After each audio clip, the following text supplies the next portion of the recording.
Happy New Year's, St. Mark's Community Church. You might be thinking to yourself, this New Year's message is coming a little late. And you're right. It's already mid-February, and most of my New Year's resolutions are a thing of the past. Well, my January has been particularly eventful. As many of you know, Brittany and I welcomed our newest son, Finley, to our family.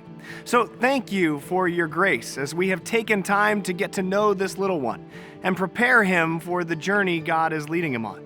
In many ways, this past month with my family has been an apt picture of the season our church has just gone through in this last year. Over the course of this year, we have welcomed new faces, mine included, experienced the warmth and intimacy of this familial community, and begun to eagerly lean into the new journey God is leading us on. I have cherished this time as I have gotten to know St. Mark's Community Church, and I've grown to love the unique DNA of this special place. I have witnessed a church hungry to make Jesus famous, a staff team that is talented and passionate, a community that cares deeply about Christ-centered transformation, and people who genuinely and selflessly care for one another. Over the course of the year, our church has embraced our identity as a community church by intentionally cultivating invitational spaces to invest in the needs of our neighbors.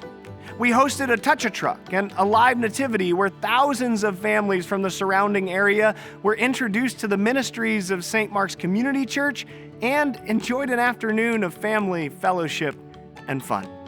We partnered with the Burlington Sock Puppets for several special events, ranging from a community backpack fair to a night at the ballpark and even a kickball tournament with the kids in our hand-in-hand tutoring program. Partnering with local organizations demonstrates our conviction that Christ calls us to be present to our neighbors and become a light in our town. I am proud of the way our church has leaned into some challenging conversations over the course of this year. We saw God bless our prayers and efforts to care for Ukrainian refugees. Through our partnership with Vitaly Smolin and Open Door Foundation, we heard testimony of God working remarkable miracles amid suppressive darkness. As a congregation, we committed ourselves to learn a new language, the language of lament. And we leaned into a biblical understanding of honestly processing pain and suffering with God. Our Lament Collective provided a space for our community to express their pain beautifully through several artistic mediums. And our original small group video series equipped us to walk in empathy with those grieving in our midst. As you scroll through the annual report, you will see many more stories and numbers that reflect the new life that God is infusing into our faith community. We are seeing dozens of new faces every month. Our volunteer participation is growing as we re-engage in service post-pandemic. Our group life is entering a season of flourishing. The care teams have continued to catalyze servant leaders to minister to a wide array of needs in our community. And your generosity has made possible our support of many local and global mission partners who are doing amazing work here, near, and far. As we celebrate the new life that God has given us throughout 2022, I want to take a moment to consider where God is leading us in 2023.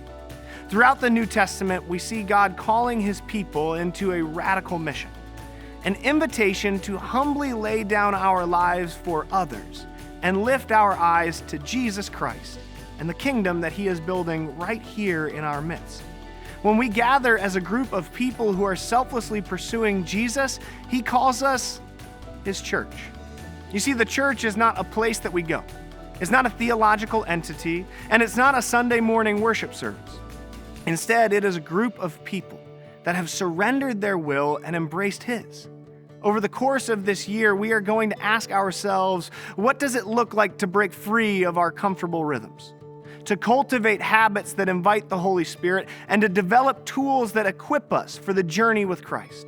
When we each accept God's invitation to be the church, then we become members of his body, capable of being conduits of his transforming power. I am so grateful that God led our family to St. Mark's Community Church, and I can clearly sense his presence leading us to meaningful kingdom impact in the year to come.